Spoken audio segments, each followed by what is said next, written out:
Okay, now don't quote me. I'm going to have to take a closer look at this after I've uploaded it, or before I upload it, whatever, when I watch it, I guess is. But I think that's Gus, whom I haven't seen for quite a while.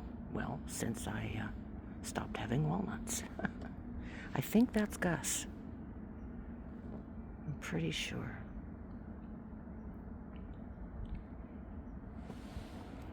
We'll see.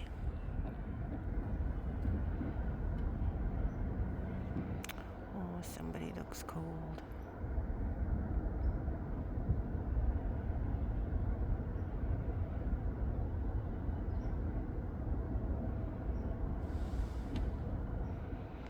I never got Gus to the point where he would take one from my hand. He's close. But this squirrel obviously feels comfortable enough around me that he was hanging onto the blanket there. So I'm thinking it's Gus.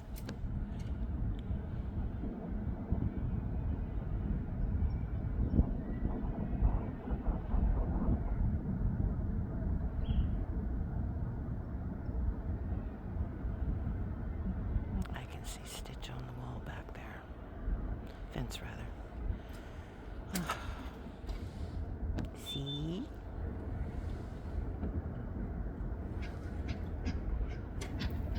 He was sitting back there watching me while I was putting stuff out. Oh, hang on. Well, that's the dude that was up there. Dude or dudette, as the case may be. I was watching him watch me putting the food out. And I was kind of thinking to myself, you know, what do squirrels actually think watching me do this? Because laying food out in the open, unprotected, like I do every day, for them to steal, basically, they must think I'm out of my mind. Because it goes against every instinct that they have to grab it and cache it away and hide it and save it. And here I am, laying food out all over the place. I don't know if they feel sorry for me or think I'm a crazy lady. Of course, they're not wrong there, but yeah, I don't know. It's interesting to think about perspective, point of view. What would the squirrel do? I gotta get out more.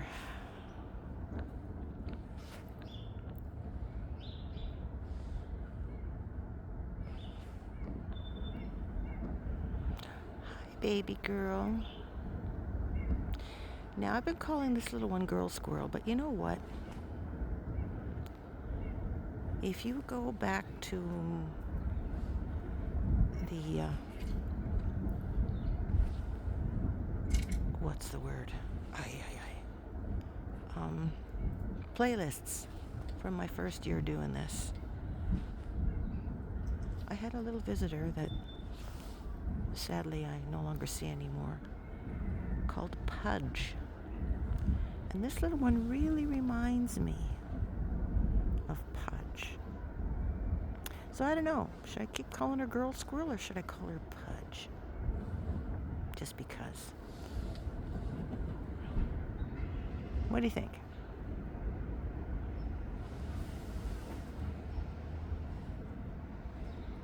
Oops.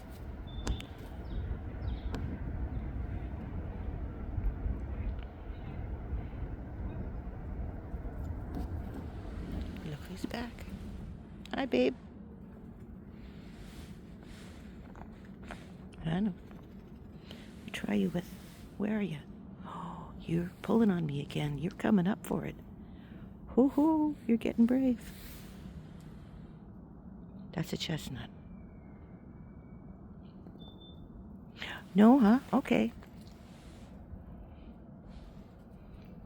You don't want a chestnut? All right, come here. Come here.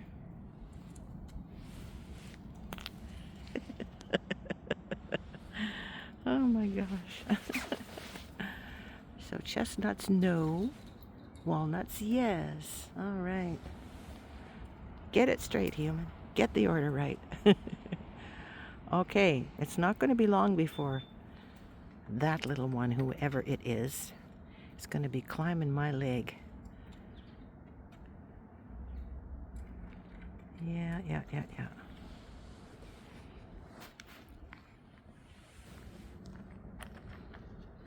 So I better have some walnuts ready. I'm telling you. Oh, hello. I am going to stockpile those suckers like crazy, as long as they're available. I'll have walnuts for the next year before they dry up or whatever the heck happens when the supply is done. They say, oh, you know, they don't grow on trees. Yeah, but of course they do.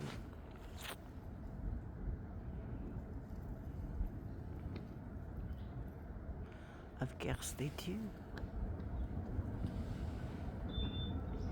I spent most of my teenage years in Belleville, Ontario. And the house where we lived had these two enormous, and I mean enormous, black walnut trees in the backyard. They were gorgeous.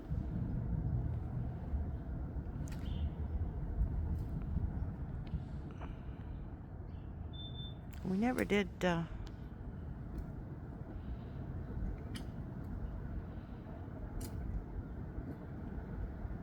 harvest any of the walnuts, though. They just fell to the ground. And I think once Dad tried to... Hey, baby. Ready? To bring in some of the walnuts and crack them, and after he probably left them on the ground too long, and they were kind of nasty. Ooh, they were kind of nasty.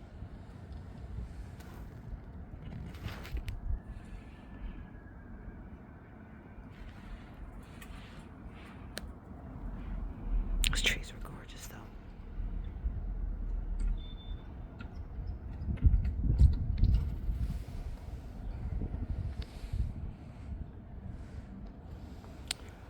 Belleville, Ontario, yeah. That was a million years ago.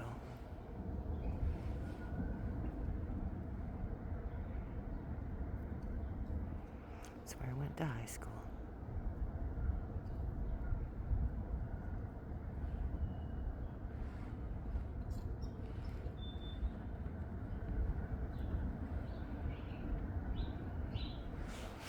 Back then, high school was from grades 9 to 13.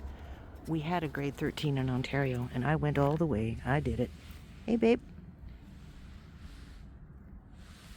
You ready? You ready? Okay. Boom, crash. You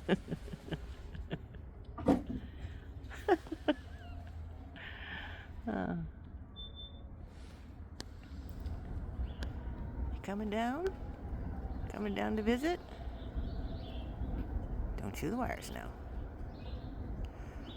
Oh, I'm in a bit of a strange mood today. Recovering from yesterday's bad news.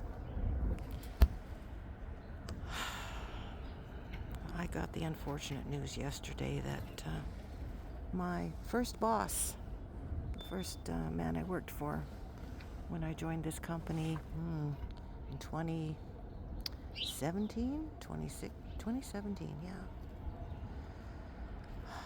Sadly has passed away. And it hit me really hard.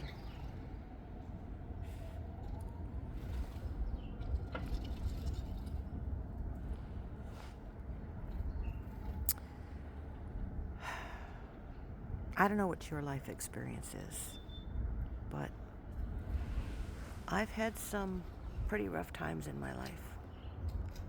And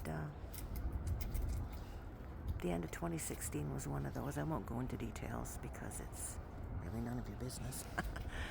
But I found myself at a very, very low point in my life, forced to relocate and lost my home, lost my daughter, and ended up in Winnipeg with my dogs and the contents of a suitcase and trying to rebuild my life. And hey, hi. Somebody went up on the table beside and tried to help themselves, which I would have had no problem with. There you go, babe. But now he knows where they are. And I forgot where I was. Oh yeah, I was talking about Brian. Let's just say during one of the lowest points of my life, where my confidence was shattered and I was shattered and embarking on a new career, completely a industry, a business I'd never worked before, and that man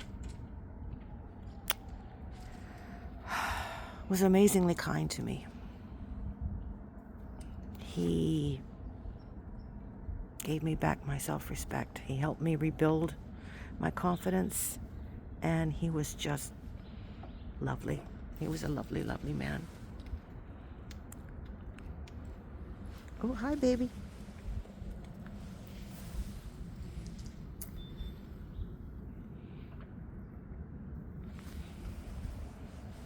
I hadn't seen him for a couple of years. He's been sick.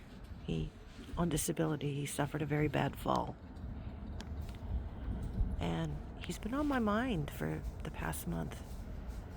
Along those, well, you really should touch base with Brian. It's been a long time, and guess who didn't? And it's too late now. Holy cow. Look at, dude. You are so funny. All right.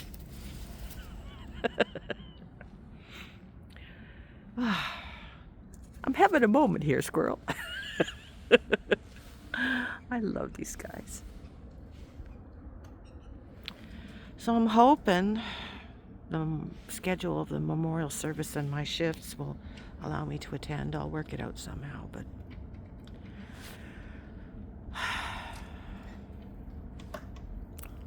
I never told him how much he did for me and how much that meant. And wherever he is now, I hope he knows. Safe journey, Brian. You're one hell of a guy.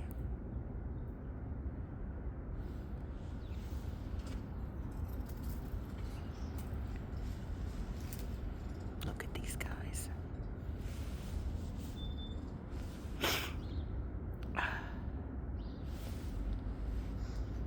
I better ring off before my walnut hoarder comes back. Okay.